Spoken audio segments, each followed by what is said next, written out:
Digital पद्धतीने लाच स्वीकारणाऱ्या upper तहसीलदार कार्यालयातील शिपाईला तक्रारदाराकडून फोनपेद्वारे 2,000 रुपयांची लाच स्वीकारताना लाचलुचपत विभागाच्या अधिकाऱ्यांनी रंगेहात पकडले आहे। लाचखोर शिपायास 2,000ची लाच घेणे चांगलंच महागात पडलं आहे। तक्रारदार यांचा गौण खनिज वाहतुकीचा व्यवसाय असून तक्रारदार हे ट्रॅक्टरने धुळे शहरात वडेल रोड वलवाडी परिसरात 2 वर्षांपूर्वी वाळू वाहतूक करीत असताना वलवाडी येथील तलाठी अधिकाऱ्यांनी सदर ट्रॅक्टरवर कारवाई करत दंड ठोठावत सदर ट्रॅक्टर जमा केले होते। त्याच ट्रॅक्टरची दंडाची रक्कम भरून देखील सदर ट्रॅक्टर ताब्यात देण्यासाठी लाचखोर शिपायाकडून 5,000 रुपयांच्या लाचेची मागणी करण्यात आली व पंचायत समक्ष लाचखोर शिपायाने तडजोडी अंती 2,000 रुपये स्वीकारताच लाचलुचपत प्रतिबंधक विभागाच्या पथकाने लाचखोर शिपायास रंगेहात अटक केली आहे।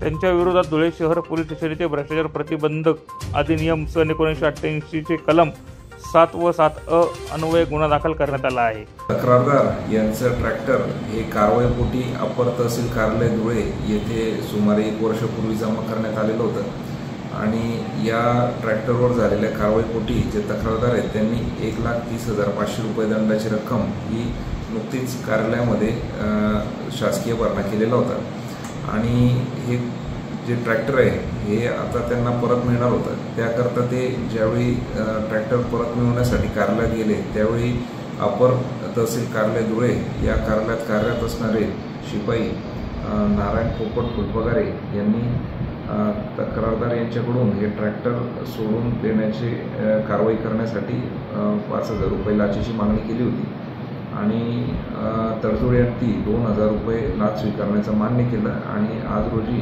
ही लाचेची रक्कम त्यांना स्वीकारताना रंगेहात अँटी करप्शन ब्युरोच्या धुळे पथकाने ताब्यात घेतलेला आहे। त्यांच्याविरुद्ध भ्रष्टाचार प्रतिबंधक अधिनियम नुसार गुन्हा दाखल करण्याचं काम हे धुळे शहर पोलीस स्टेशन येथे सुरू आहे। सर्व नागरिकांना विनंती आहे की कोणीही शासकीय अधिकारी अथवा कर्मचारी आपल्याकडून लाचेची मागणी करत असल्यास अँटी करप्शन ब्युरो धुळे कार्यालयाशी संपर्क करावा अथवा आमचा टोल फ्री क्रमांक 1064 वर संपर्क करावा। धन्यवाद।